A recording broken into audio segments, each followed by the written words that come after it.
Well, good evening. Who is that? Miss Yo Loving Life. Hey, Miss Yo Loving Life. Hey, there's that move with Renata. And that's how are you doing? And Sherry and Jules, how are you doing? Thank you so much for being here. Good evening, everybody. Thank you so much for being here. Good evening, good evening, good evening. Good evening, everybody. Thank you so much for being here. Is that I don't have my glasses on. Is that Mijka? Michka? And I am doing great. Thank you for asking. Thank you so much. Hey, Jay, how are you doing? Thank you so much for being here. Good evening, everybody. And that's Joy.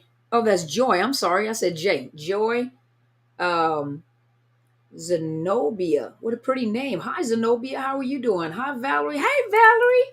How are you doing? Good to see your name on there. Hi, Amina. Hey, just be real. I am early today. I was able to make it back so I can do an hour and then go lay down because I was a little tired. Hey, Justin, how are you doing? That's 354 Psalms. Oh, 33 4 Psalms. How are you? You guys are coming in. Let me see. Hi, Jackie. Hi, Christine. Hi, Nettie. How are you doing? From Texas. What part of Texas are you in, Miss Nettie? What part of Texas are you in?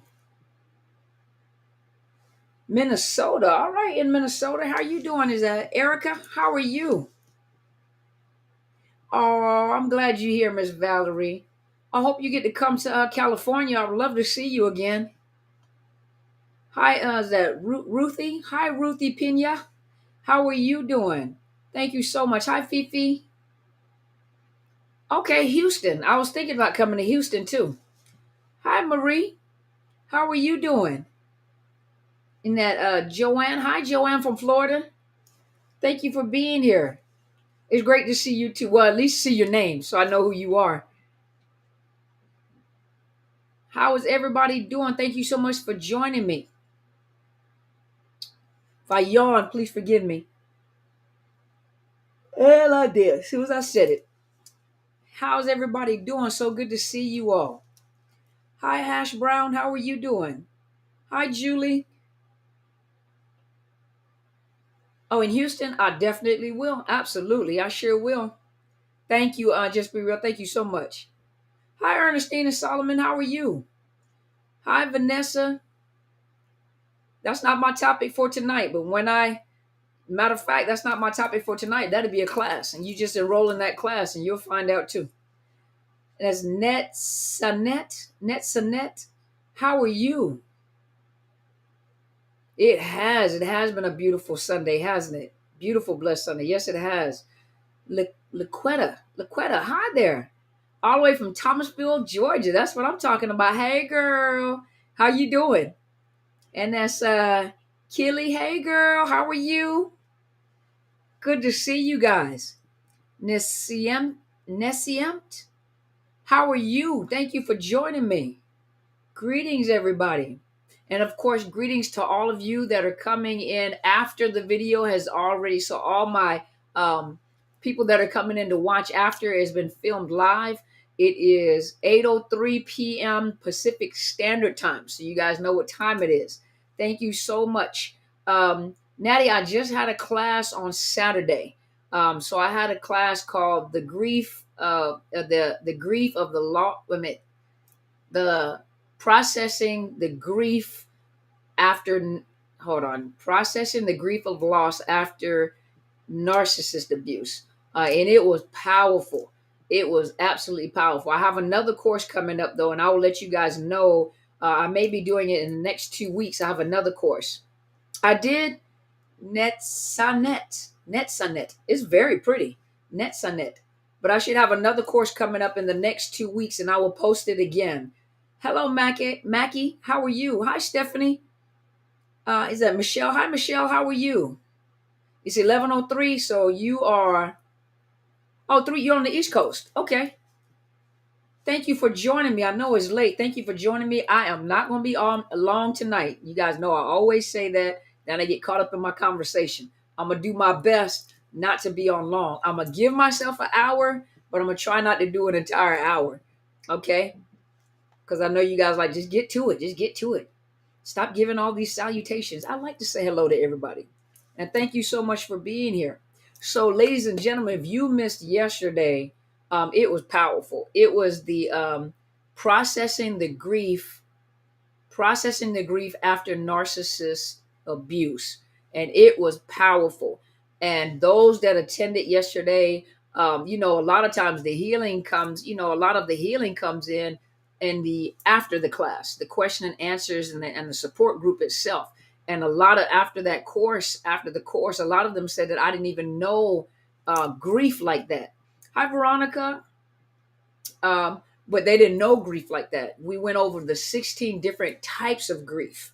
And the crazy thing about it is that those of you that are in pain, you see the topic says, but I am hurting so bad, help me.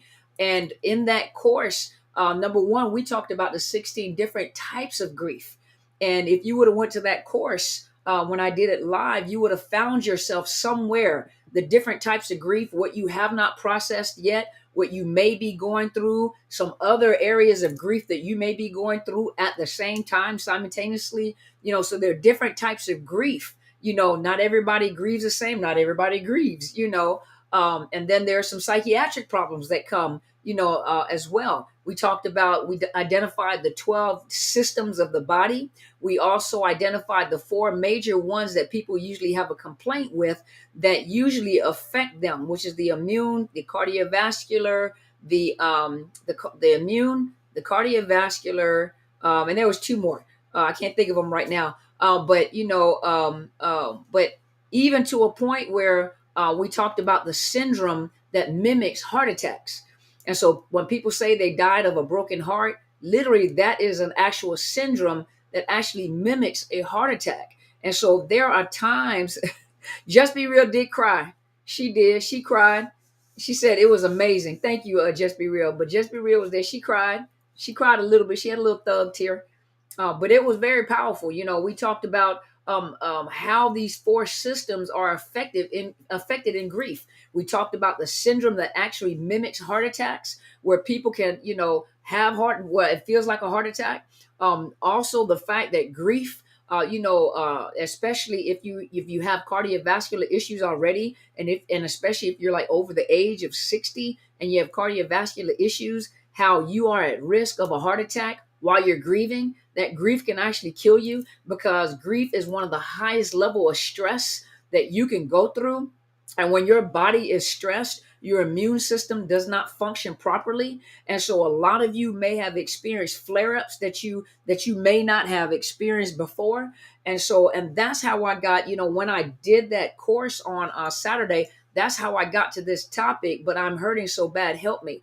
I do have an academy. It is I call it is my own academy, my Overcoming Narcissist Abuse Academy. I do have an academy, and I'm going to upload that course from Saturday. I'm going to upload the course so that if you want to go and purchase the course and watch that course, which you missed on Saturday, you can watch it. But I'm telling you, if you've ever been in a situationship with a narcissist, we took those 16 different types of grief. We even talked about the 7 stages of grief and talked about it in detail at what you're feeling and what you're thinking at that particular time. And even though this is a general topic, because everybody in their life grieves, grief is the way that the body copes. It's a coping mechanism. It's the way that your body copes to keep you from going into shock. And that's why a lot of you, you're numb in the very beginning. And I'm getting into the topic, but I'm hurting so bad, help me. Because what happens is, and I'm not going to go over the whole class, I'm just go over pieces and parts of it, and the thing is that in the very beginning, either the narcissist has died, or a loved one has died. We talk about loved ones, but we just talk about narcissists. But the narcissist may have died. The narcissist may have left you for another woman, another man, a whole nother family. You've been in these situations, the relationship or the situationship 10, 15, 20, 30, 40 years. You got kids by this individual. You have investments with this individual, and they just walk out as if you never existed, as if you never had a relationship, as if you guys never had a family. They treat you like you were the side chick. They go with these families and they treat those kids better than they treated your kids, but that's only temporary, because a narcissist is a narcissist. And trust you me, they're going to mistreat those kids. The way that your kids were treated is the way that those kids will be treated. You already know what these kids are in store for. But the thing is when it first happens, you may be in shock, and you're confused. You don't know what to think. You can't look at your future. You go into work confused. Your children are hurting. They're crying. They're asking you questions. You don't know how to answer the question. You're on autopilot. You go to work. You can't think straight. You're ruminating. But you're thinking to yourself, okay, I feel numb. I can do this. And then 2 or 3 weeks later, those emotions hit you like a bag of rocks, like bricks hit you, and you literally feel chest pains. It's almost like you're when I said this in my class, it's almost like you're looking up, waiting for an oxygen bag to hit you so you can start breathing. It's like you need oxygen. It's like, I can't breathe. I can't think. I feel like I'm hyperventilating. Oh my God, what am I supposed to do? I can't, oh my God, and your mind is racing 1,000 miles an hour. You're walking around your house or your apartment, you're pacing, oh my God. So I've seen people do this with their hands. Oh my God. Oh my God. Oh my God. What am I supposed to do? You don't know how you're going to pay the bills. You don't know whether you're going to get child support. They don't take your kids, or they may have taken your kids. What am I supposed to do? I can't live without my babies. That's my whole life. They have took the pets. What am I supposed to do without my fur babies? What am I supposed to do? You're walking around, you can't get your thoughts together. This is that moment where you're in that moment of excruciating pain. Number one, you don't want to jump out the process. This is that time where you need to go find a therapist that understands grief and loss and even trauma. If at least get one that understands grief and loss, because they're going to help you balance yourself, get yourself back in control, get your thinking straight, and help you to talk and process. When you are going through that type of pain, what happens is you talk to anybody because you're trying to get the information out. Everybody does not understand this type of pain, because there are some people that look at you like, I mean, dang, I'm glad he or she left. You should be happy. You should be lucky that they left. And then there are others like, about time.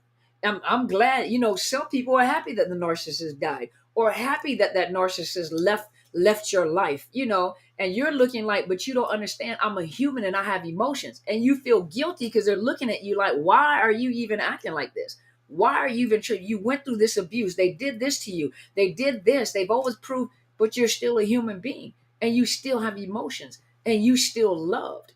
And there are people that can be so cruel, and they've never been through, so they don't know what it feels like.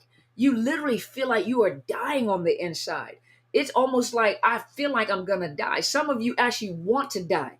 Some of you just do not want to wake up and face the reality of what is happening. Every day you got to wake up and face the reality of what is happening. This is what I used to tell. And let me add this too. This is the time where you are very vulnerable. This is that time where you don't want to connect in another romantic relationship at that time, because you are so vulnerable and you're looking for relief, that you're looking for anybody to help you. You're talking to everybody. You're talking about the situation to everybody. You're telling all your business to everybody. That is not the time where you do all that talking to people around you. You find that one resource, which is a therapist or a coach, and that's where you let it all out. Because what you're doing is if you have a predator that's watching you, they're listening to everything that you're saying, and they're looking at your vulnerability. They're looking at your weaknesses, and they're going to play a role to pull you into their distorted world, especially when you are on social media and you're looking for answers. What you're looking for is a relief of that pain.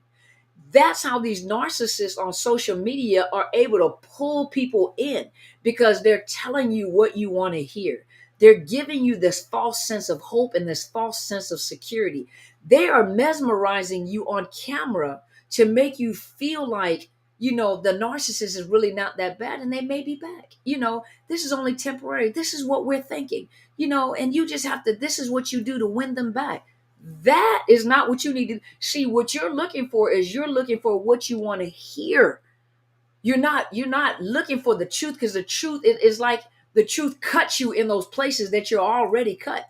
The someone telling you the truth, you don't want to hear it. You want to hear somebody tell you what it is that you want to hear. And a lot of times people will argue with people like, that's not true, because I know this is temporary, and I know they'll be back, and I know this right here, and this is what I did, and I know that. And they're so confident because the reality of the fact that they have left and they may not come back. They'll play with you, but they may not ever come back. And you're like, well, they'll come back a couple of times before they actually discard. And then the thing is a narcissist always sees you as their property. So you hang on to that hope, like they always think that they're mine. So in the back of their mind, there's this false sense of hope that they may come back one day. For some people, they don't even want to do a relationship in hopes that this person, it's almost like, and I'm not calling you a dog. Please forgive me. I am not calling you a dog. A dog, a canine, has this innate, and those of you that are dog lovers and have dogs for yourself, you'll know exactly what I'm talking about. A dog has this unrelenting, this sense of what is it called, loyalty and love for their owner, that you can abandon a dog in a spot and that dog may die of a broken heart, because they'll sit there. They have no sense of time. So they'll sit there waiting for you to come back or the owner to come back. These dogs will sit in this spot day after day waiting for the person that they love to come back, even if they've been mistreated. And that's how people are sometimes.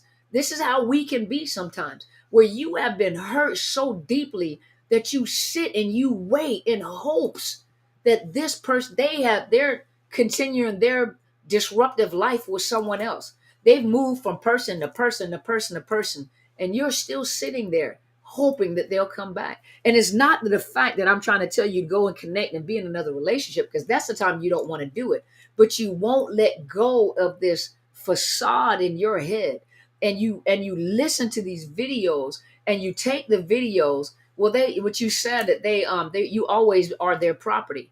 That's not a positive thing at all. You can look like you're moving forward, and all of a sudden they show up just to disrupt your life, just to leave again. And this is what I tell a lot of my clients. When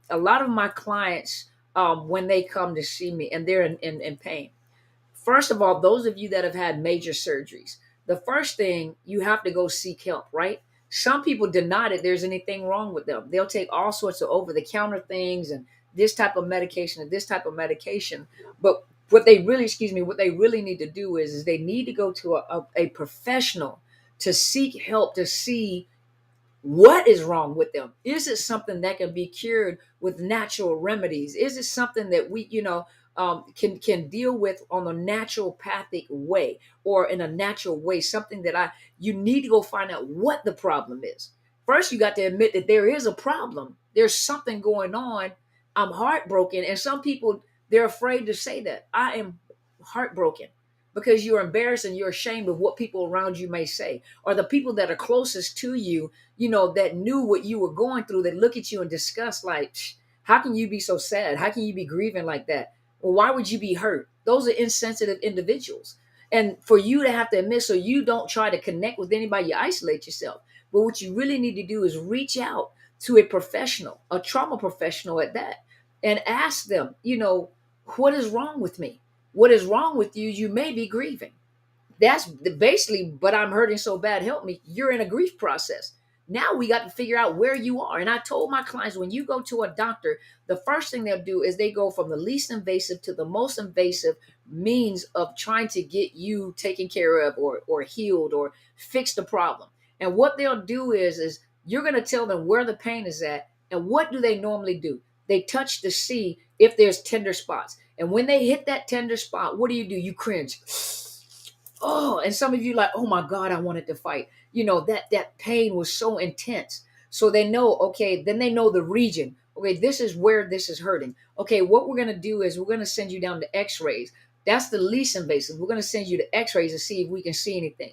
If x-ray doesn't work, they'll schedule you for an MRI, or they'll later on schedule you for a CAT scan, but they may not be all at the same time. You may get an x-ray at that particular time.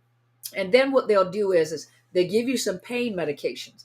Not only do they give you pain medication, if there's some type of inflammation, or maybe there's some type of, something, they may give you penicillin, they may give you pain medication.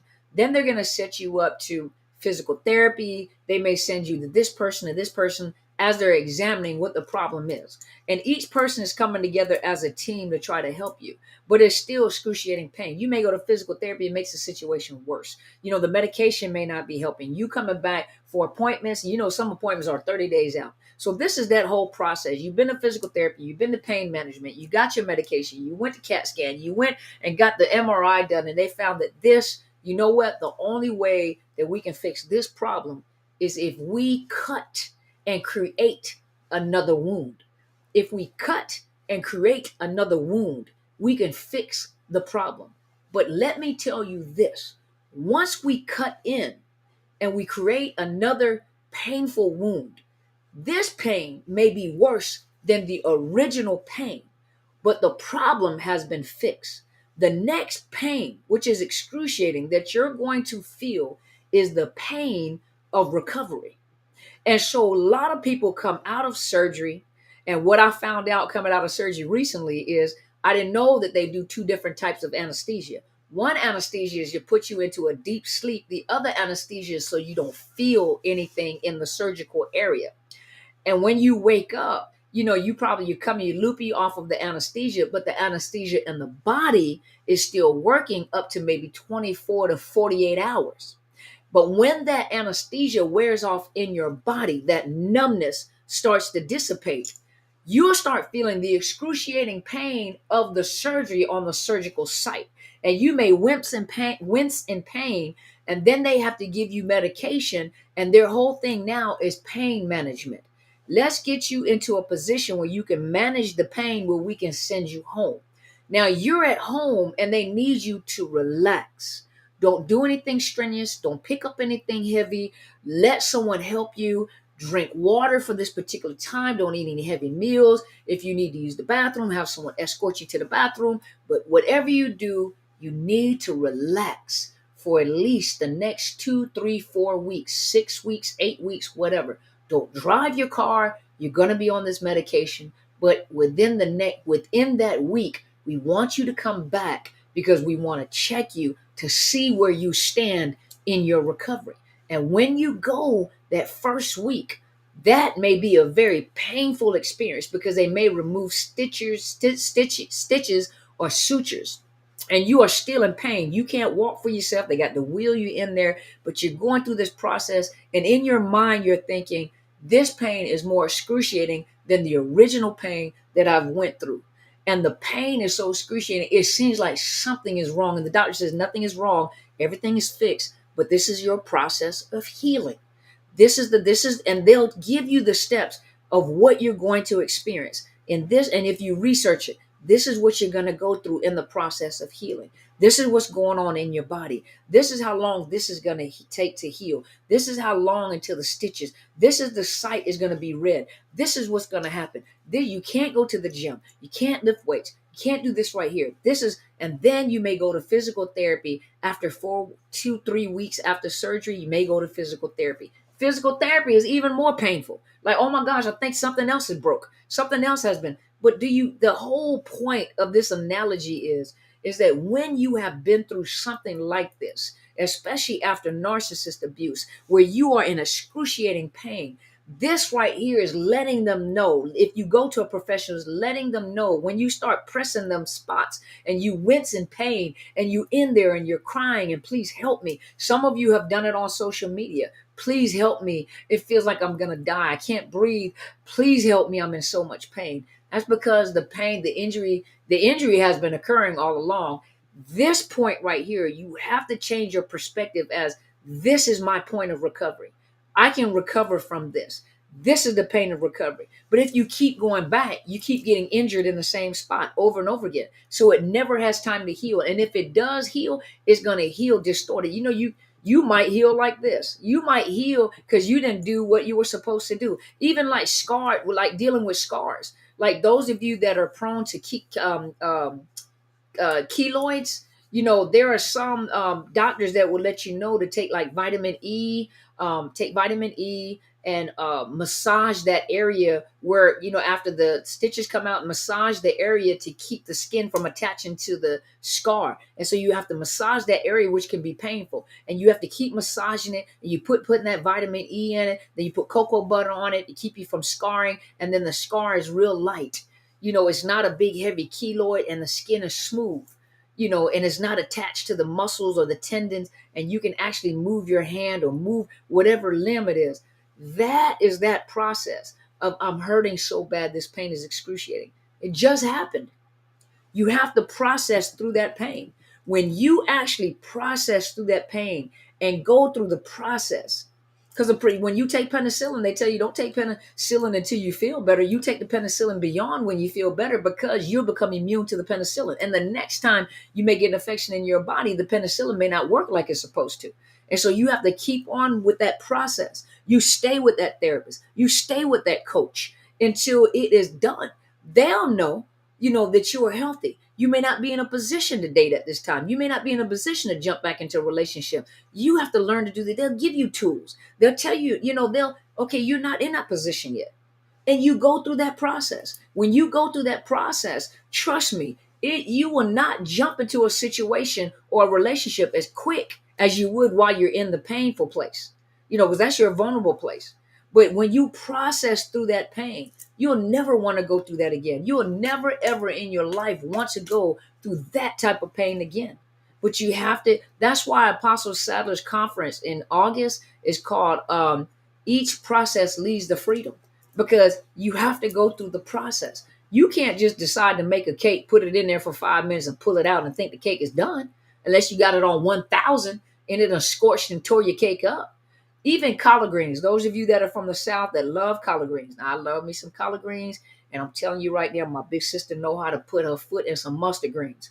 Oh my God, I'm hungry now. But it takes time to get the flavors into the leaves of the collard greens or the mustard greens. It takes time. You don't just turn it up, boil it until it's soft, and then take it off the oven. It's not going to work that way. The flavors, those flavors got to marinate. It's got to simmer. It's got to get into that leaf. So when you chew it, the flavor is all in the leaf. And it's just, oh my God. Some of you cooks that marinate that meat, and you cook that meat until it's tender. And when you bite into that meat, you can taste the flavor all in there. That's the same way with your healing process. You got to go through that process and let the healing, it is like absorb in your system. Because when you get to that point where because you will, if you go through the process, get to the point where you feel hopeful again, where you'll feel joy again, where you could take the mask off your face and you can breathe the fresh air. All of a sudden you look around, and it's like the sky is blue. The colors are vibrant. It's like everything is in HD. You got a little pep in your step. You grinning and cracking jokes again. You have returned to your normal self again. Now, when I say normal, you'll never return to the person that you used to be before you met that narcissist. Because you're not the person that you used to be. The person that you used to be before you met the narcissist was vulnerable and ignorant. And ignorant doesn't mean that you're stupid. Ignorant just means you lack the knowledge. So you don't want to go back to the person that you used to be at one point in time, because you were vulnerable and you were ignorant to the devices of that narcissist. You didn't understand. Now you've matured. You done been through some things. You got some scars. You can't tell me nothing. Those people that tell you need to get over it, and I don't understand why you're hurting that way. No, you got some scars. You can talk about some things, honey. Yes, you can. And so that's all I really wanted to say tonight. That's all I want to say, because I know a lot of you have posted, I'm hurting so bad, please help me. And really what it is, you want relief from that pain. Don't try to look for the relief. Go through the process. Take care of yourself. Excuse me. Get into an exercise routine. And I know it's hard in the very beginning, because you're fatigued. You just want to sleep. I don't want to think. I don't want to think about it. I just want to go to sleep and just hope for this whole thing to pass over. Get yourself into a routine. Structure your life. Structure your day. Get into healthy eating habits. Go to the gym. See a naturopath. Do things to take your mind off of it momentarily. And then you get to a therapist where you can process what is happening to you. Process what is happening to you, because that's a lot. Your stress level is sky high. And you don't want to get to a point where you literally have a heart attack, and some of you have health issues, and you don't want to get to a place where grief kills you, because that's what you're going through. And for those of you that did not make it to my course yesterday, my class yesterday, I'm telling you, I'm going to post it in my academy. I'm going to post my academy link, and you can go in and purchase the course and watch the course, because you need this. Some of you guys are hurting so bad, you need this. And listen, I got a conference coming up July 29th in Los Angeles, California. The ones that actually came to my course yesterday, they got a discount to their tickets. So they got a discounted rate for their tickets.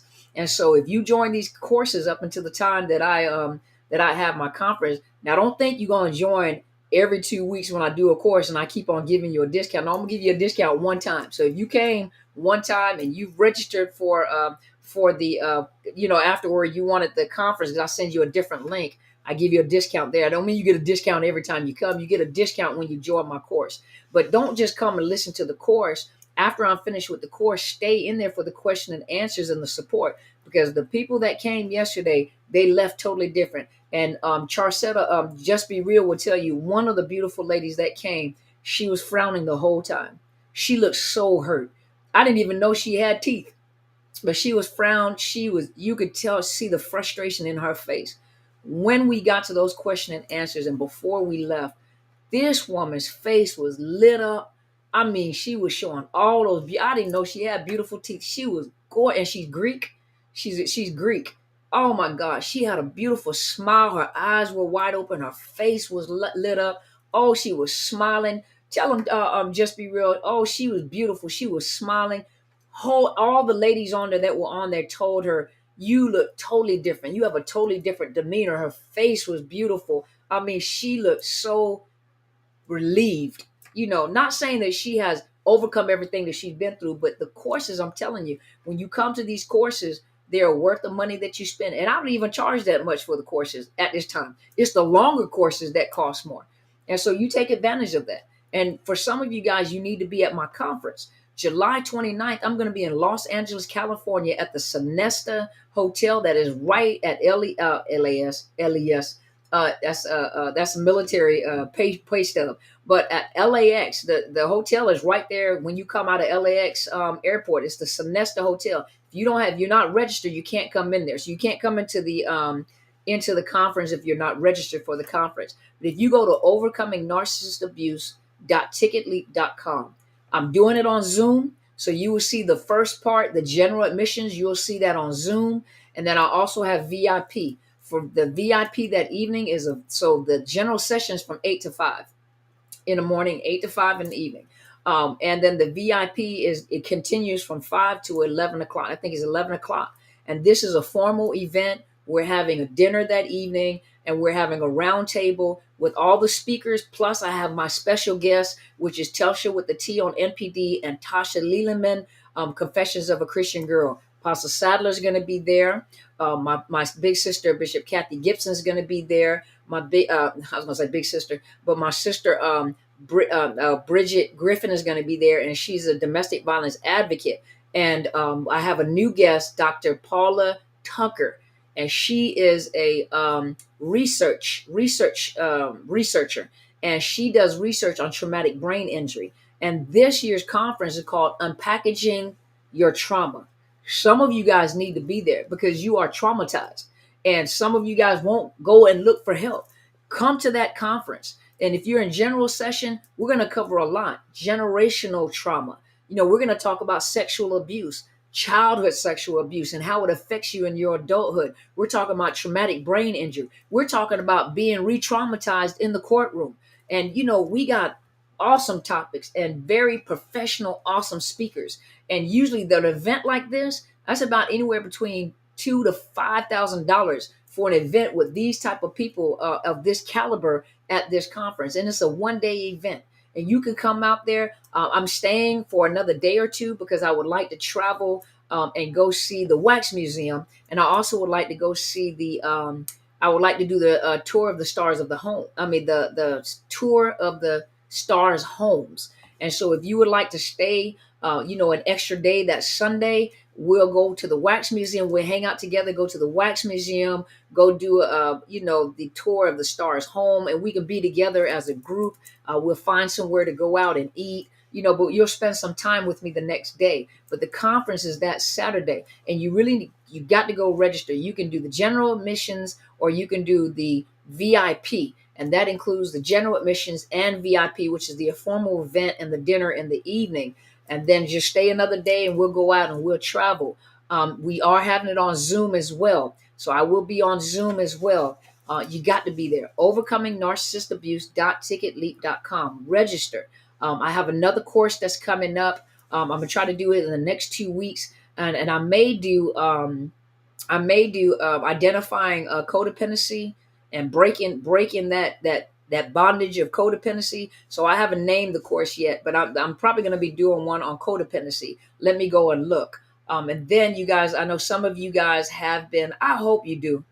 Oh, Erica, I hope you do come. You need to fly. Now, this is my classmate. This is my classmate from back in Germany. Erica, you got to come out to California now. You got to come on out to California. You got to come out there. For real, for real. But listen, so in the next 2 weeks, I'm gonna do another course. You guys register for that course. And like I said, we're building ourselves up to the conference in LAX at LAX, the Sonesta Inn at LAX. And then, of course, a lot of you know that Apostle Sadler has her conference coming up in August, which is the 11th through the 14th. Friday, Saturday, Sunday is the conference. Monday, we're doing a tour of the city, and we're flying back out on that Tuesday. And you don't want to miss it. And you can go to destinyhelper.ticketleap.com and get your ticket there. It includes the hotel and the lunch for those 3 days. But you don't want to miss it. That conference is called Each Process Leads to Freedom. And a lot of the people that you see on her forum, you'll see there plus some more. So you don't want to miss it. It is, yes, please. Codependency. You want me to do the codependency? Okay, Nettie. Because you asked me to do it, I'm gonna make sure I'm gonna. So the next course I'm gonna do is the codependency course. And when you guys come, I break it down psychologically, but I also implement what you're going through with a narcissist, like grief and loss. Grief and loss. We can talk about that on the psychological level all day long, because you will experience grief and loss at one point in time. You will. It is a natural process, is a natural thing for people to go through grief. How they go through it is unique to each individual, but what I did was in that course is I implemented the narcissist as the person that you're losing, whether it's a family member, whether it's your parents, how you feel, you don't feel. Some people don't grieve. Some people are happy that gone and they feel guilty about it. So that course covered a lot of that because I integrated narcissist and narcissist abuse in there. So when we do the codependency one, that's another one where I'm going to integrate, because that is my forum, narcissist abuse. And so when I do it, I'm going to bring it to you from a psychological aspect, and I'm going to integrate the narcissist abuse in there as survivors. And so also, before I go to the question in the end, so when I post it, I'll let you guys know. Oh, Jamila. Oh, I'll tell you later. So usually what I do is depending on what type of course is and how long the course is, sometimes the longer courses cost a little more. The course yesterday, if you came on my live, it was $60. Now, when you go to my academy, the course is $99. And so let me see how long the codependency course is, because what I did was I did an hour for the course, and then I did an hour for the support group, the question and answers and support group. And so when I do the codependency course, let me see how long the course is, and when I figure out how long the course is, 9 times out of 10, it'll probably be $60 for those of you that come with my live, $99 if you add the question and answers and the support group at the end.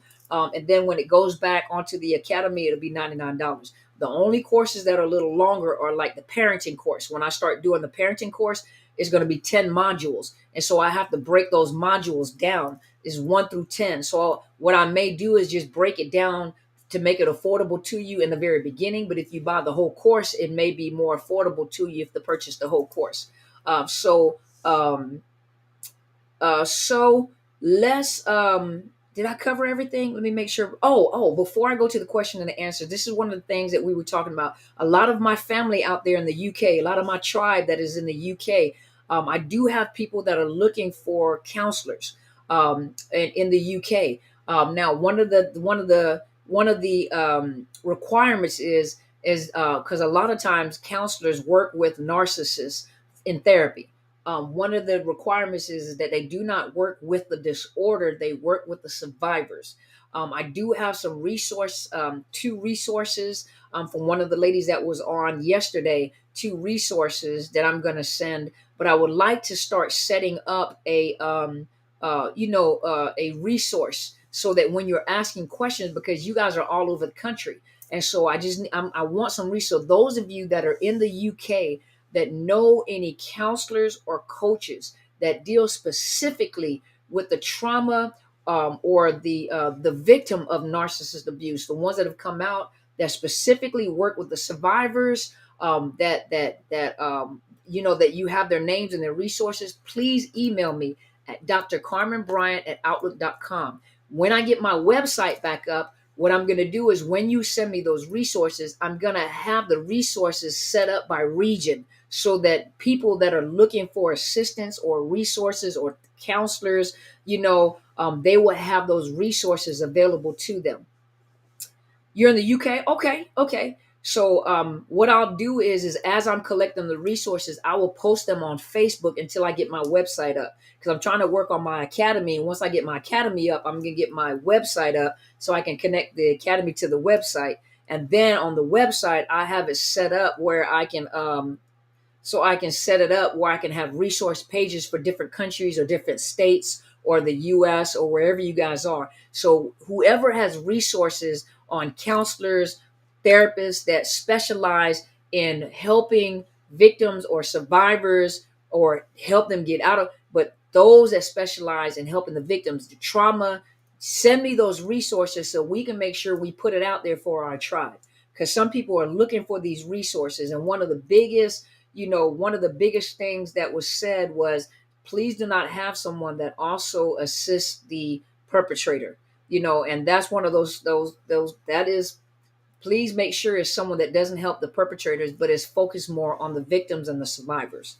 And when you guys send it to me, that's for anyone who may have information in the UK. So anybody with information in the UK, if you have people that you have personally worked with that have been effective, send me their contact information. If you send me their contact information, I will send an email to them and vet them and talk to them and ask them if I can use them as resources. And most therapists, they don't mind.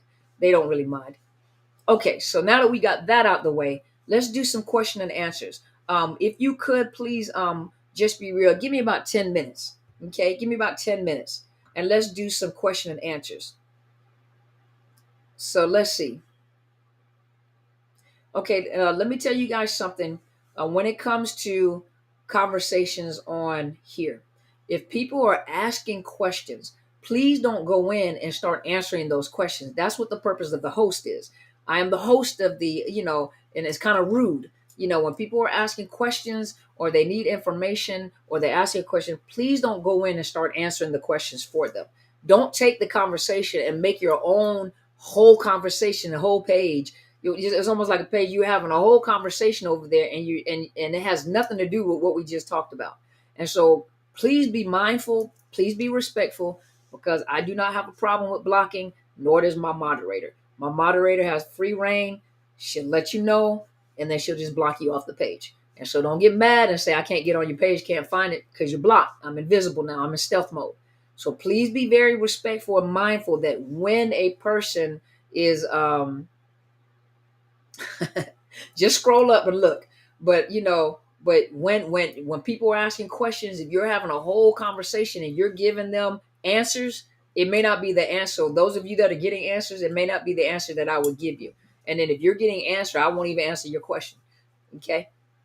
So let's do some. I'm just giving them a warning, because she's a pit bull and she will find you. So I'm just giving a warning. If I see it again, usually I'm like, hey, just be real, do me a favor, get this person, or I just block them myself. So okay. So let's see. Why narcissists hack your emails and impersonate you to have full conversation with themselves when you discard them? Um, well, first of all, narcissists are narcissists. They'll do all sorts of things just to harass you. But let's tie this into I'm hurting. Let's tie this into I'm hurting, okay? But the narcissist is narcissist. They'll do anything, because they don't understand boundaries, and they don't have rules. They follow their own set of rules. They'll do whatever. So that's not uncommon for narcissists to do. Let's try to focus on what we talked about today. Okay, let's try to stay focused. Okay, so let's see. Um, and please forgive me. I don't have my glasses on. My eyes are dry. Um, so let's see. Okay, Mitchell said, "Hello, I've been out of my situationship for over a year now. We have a binding contract, and he is that oh Mitchell? I'm Michelle. I'm sorry. Is that Michelle? Michelle. I've been out of my situationship for over a year now. We have a binding contract, and he is withholding my money because I discarded him. Why is that? He's a narcissist. That's what they do. That's what they do. They're a narcissist. They play by their own rules. Let's try to focus back on the conversation we were just having." Just Be Real said, "She's graceful. I'm not. Consider yourself warned." Bless her heart. I am. You describe exactly how I feel today. Thank you, Patricia. Thank you. Thank you. Let's see. Come on, y'all. Come on with the questions. Let's try to stay focused on the conversation we were just having. Let the teacher know that you learned something today. A teacher always wants to know from the students, have they learned something today? So I want to know what you learned, and what questions do you have concerning, "I'm hurting so bad. Please help me." Patricia, then your situation may call for you getting with a therapist or a coach. You need to get with a therapist and a coach. So you get with a therapist and a coach so that you can lay out your situation and start putting these puzzle pieces together. That's one of the biggest things that you're gonna have to do. You're gonna have to connect with either a trauma professional, a therapist to help you with the emotional side, the therapeutic side, and you can get a coach to help you process and help you move forward. But that is my recommendation to you. Narcissistic people, is it genetic? I was raised by a narcissist parent, yet I set boundaries. Um, so there's a lot of, you can remember, narcissistic people. Narcissistic, that's a definition for behavior. A person that has narcissistic personality disorder, that's a difference. That's a personality disorder. And you have to remember that researchers are still researching this disorder. There are a lot of things that play into the development of NPD: environment, socioeconomic status, genetics. A lot of that. There's a lot of that plays into it. So there's not one thing that you can pinpoint to say that is what causes narcissistic personality disorder. Because you have some parents that think they're really good parents and they overparent their child. They may not put boundaries because of things that they have been through. They may not discipline their child. That may have been a child that survived and their other children has passed on. So they have put this child on a pedestal. And what they really are doing is they are creating the narcissist, an entitled, unempathetic individual. So there are a lot of things that play into the development of the disorder. You are welcome. Um, is it normal not wanting to date after 5 years of freedom? Absolutely. There's nothing wrong with that. Take your time. Don't rush anything. Don't rush. If you don't feel it, don't do it. And then when you feel it, ask yourself, what is it that I'm feeling? Am I lonely? If you're lonely, that's not the time to date. That's um, Hold on just a minute. Seems like one of my streams is having a connection issue. So give me just a second. Hold on.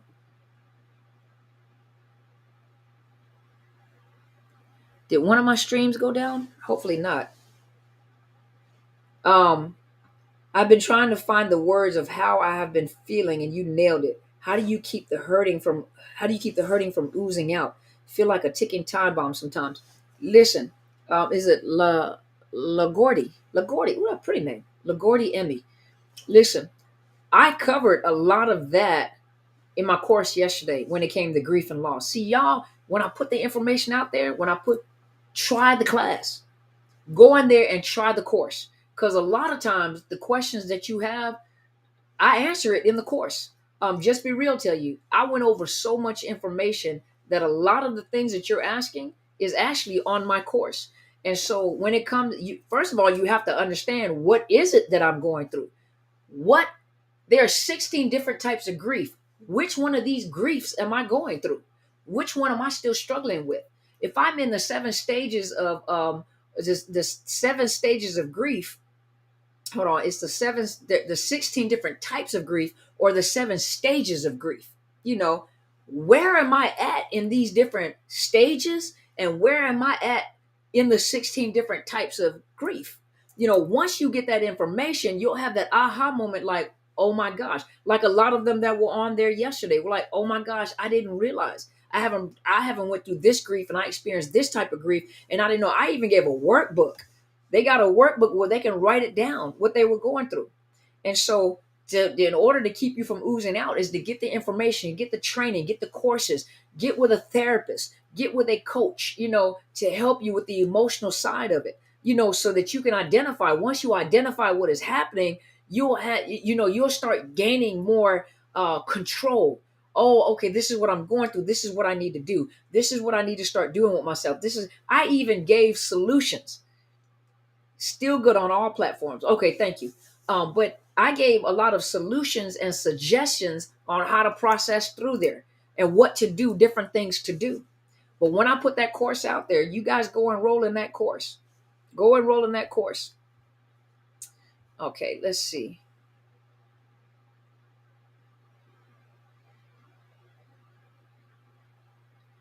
Okay, let me see. I missed something up here. Forgive me.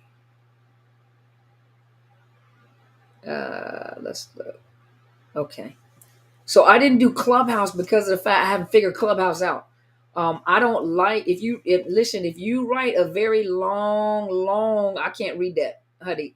I love you and I do want to read it, but I can't read all that because of the fact that the comments are going too fast and it's a lot to read. By the time I start reading it, it'll go past. If you have a question, just ask me the question. But if you have like a long statement on there, I can't read all that. Uh, um, what was I saying? Oh, I haven't figured out Clubhouse. I don't like the fact that when you start like a house and put it like you like, for example, when you schedule a house, that people could just come in your house and just have a whole conversation in the hallway, and then there are some people that'll do that, and you thinking that they're a part of the team and they're not even a part of the team. And so I don't like the fact that there's too much control that's been lost over the houses, over the Clubhouse. And so I'm still trying to figure it out, and I don't like it. Hey Hazel, how are you? And I don't like it. So I'm still trying to figure the Clubhouse thing out. Is kind of turning me off a little bit. I don't like the way they're doing it. I'm trying to figure that out if I can remove the house. I'll see if I can remove the house because I don't like the house. So I'm gonna see. Tonight when I take all this off and I sit down, I'm gonna look through there and see if I can remove the house because I don't like it. I do not like it. Yeah. It causes people to lose too much control and gives people too much control in your house, and so I don't like it. Yeah. Oh no, you good? No, you good. Just for real. No, I was just explaining why I didn't come on. That's all. Is it normal to feel pain whenever it happens, like a memory? Absolutely, it's called a trigger. Michelle, is called a trigger. Triggers are an indicator that there's still a tender spot right there. And you don't want to discard the trigger or pretend like it didn't happen. When that trigger happens, it's letting you know that this is an area that has not been resolved. This is an area that is still very painful. This is an area you still need to work in. You don't want, when your body is in shock or when your mind or your emotions are in shock. Shock is what is, the numbness is what protects you. I taught this in class, but the numbness is what protects you from being overloaded so that you don't go into shock and just lose your mind.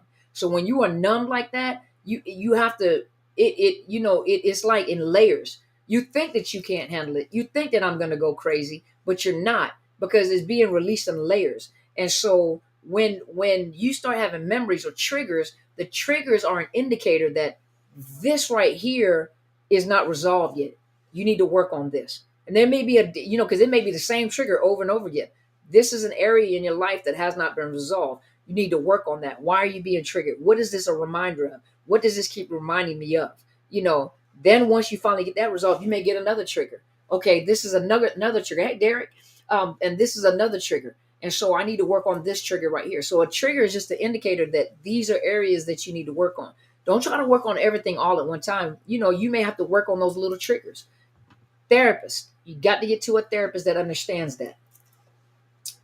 Let's see.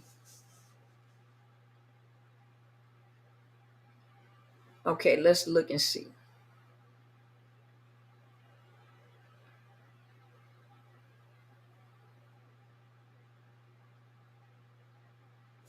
Let me see. Give me a second.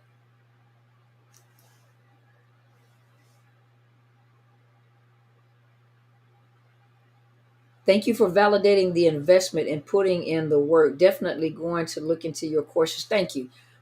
Thanks for your time and the great work you're doing. Thank you so much, LaGordy.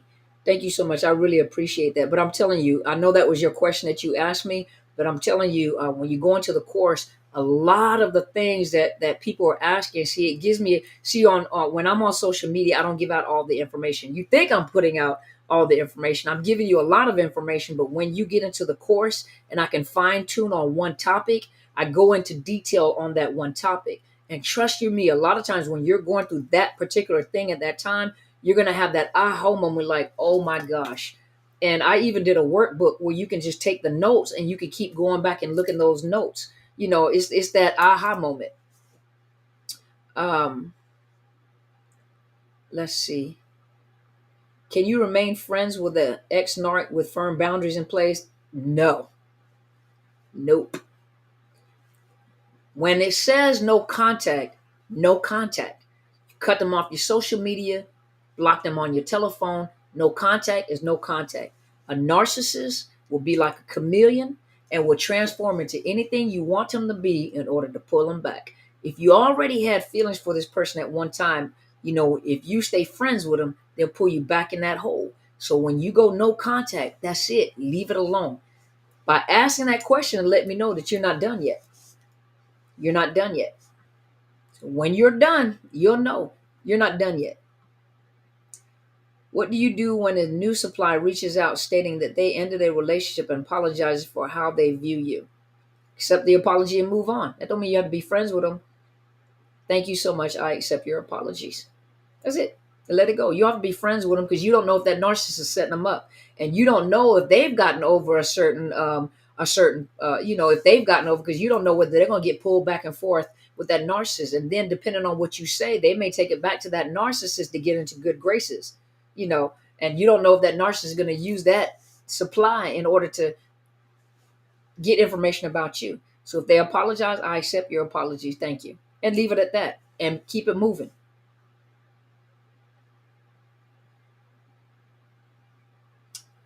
I've blocked him on everything, but he still contacts me with a bunch of fake accounts and numbers. Do they ever stop? Sometimes, depending on what type of supply you were, they won't leave you alone. But once you heal from it, it won't bother you. Once you get to a certain position in your life where it doesn't bother you, it don't matter how many accounts that they create, it won't bother you at all. And you just keep blocking them. Unless you need to change your phone number altogether. Maybe you need to change your phone number. Change your phone number. Let's see.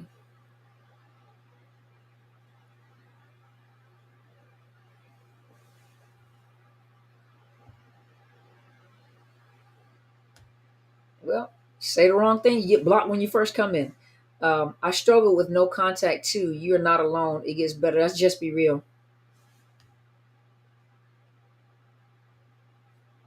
Don't come in and say the wrong thing. Yeah, don't come in saying the wrong thing. Give me just a second.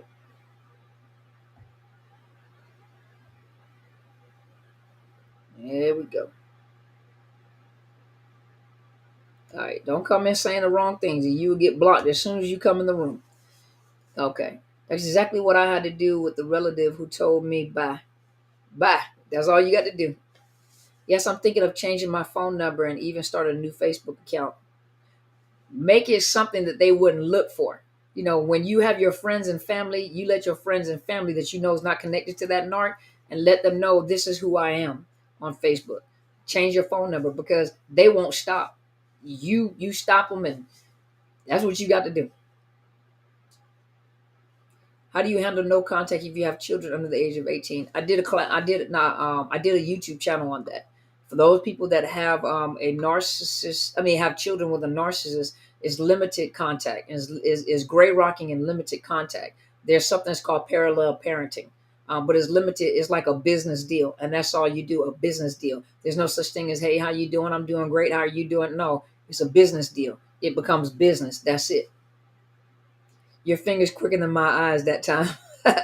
Oh, I can see because they're coming from all channels on there. So all my channels are together. You're on YouTube, so some of the things that are coming in there may be coming from different channels. So I catch it because it's coming by really fast. Okay, okay. So y'all, I'm at my hour, and I appreciate you guys being here. I truly do. Thank you so much for always being here and supporting me.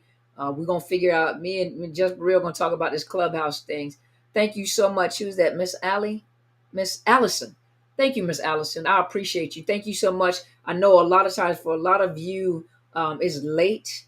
It's late, and you guys still come on and support. Thank you so much for it being late, and some of you guys are on the East Coast, so it's already what 10, 11, 12, 12 o'clock at night for some of you guys. And I appreciate you guys coming on here because I know you could be asleep.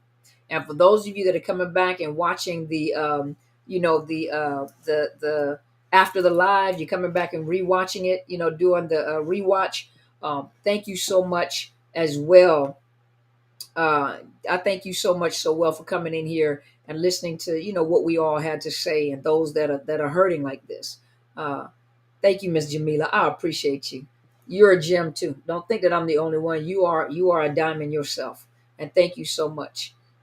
Thank you so much, Nettie. I appreciate it. And trust me, because you asked me to do it, just remember, Dr. C said I'm gonna do it just for you. So the next course that I'm gonna do it on codependency.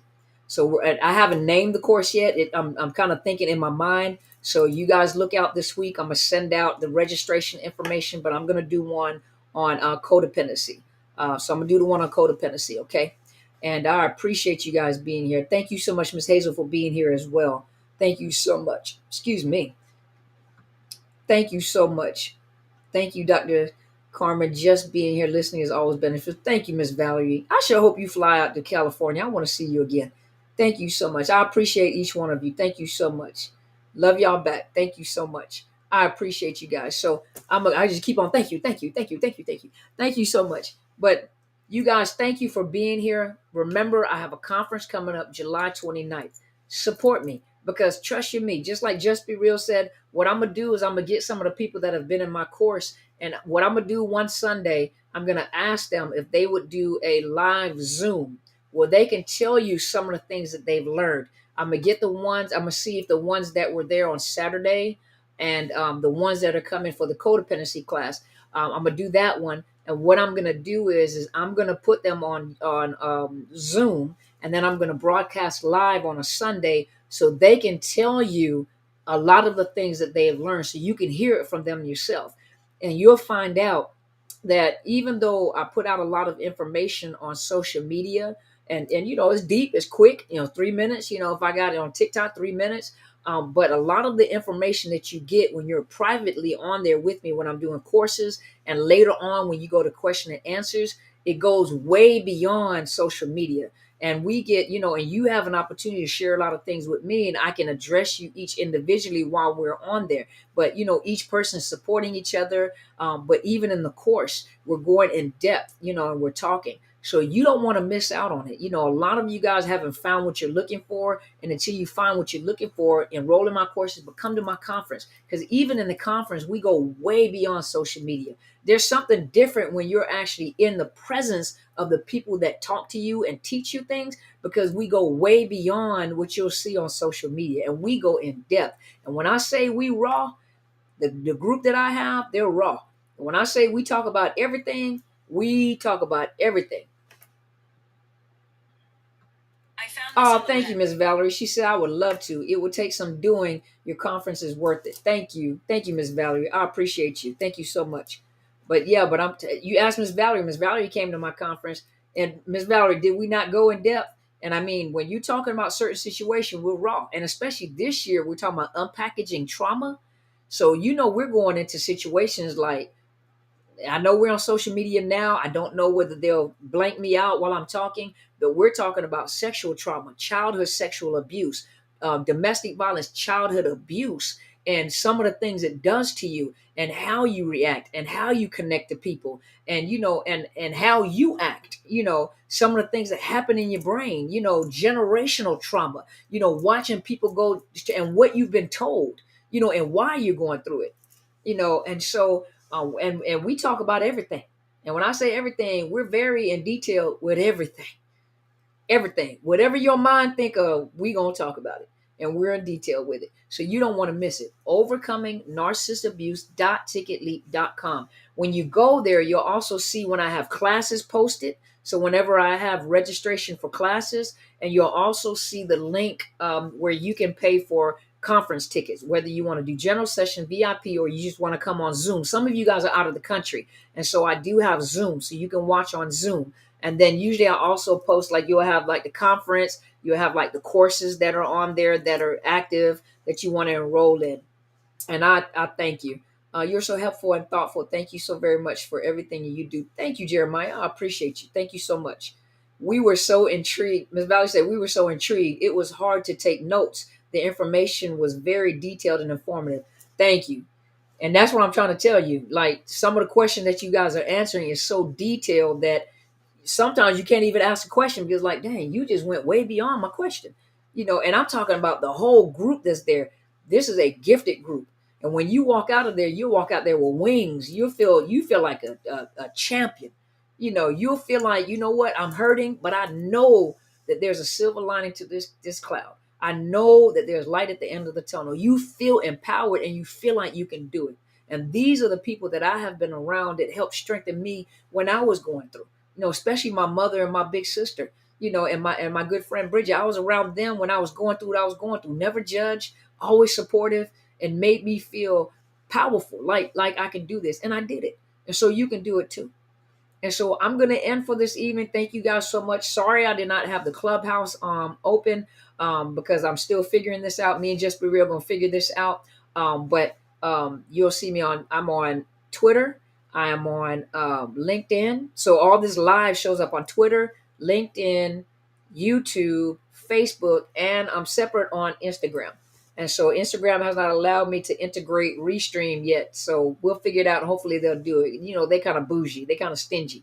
So thank you guys so much. I hope you all have a beautiful evening. Thank you so much for being here. Valerie said I was so blessed and strengthened by this experience. Yes. Thank you so much. And I love each and every one of you. And thank you for supporting me. You guys have a beautiful evening and go be great. Thank you guys. Good night, everybody.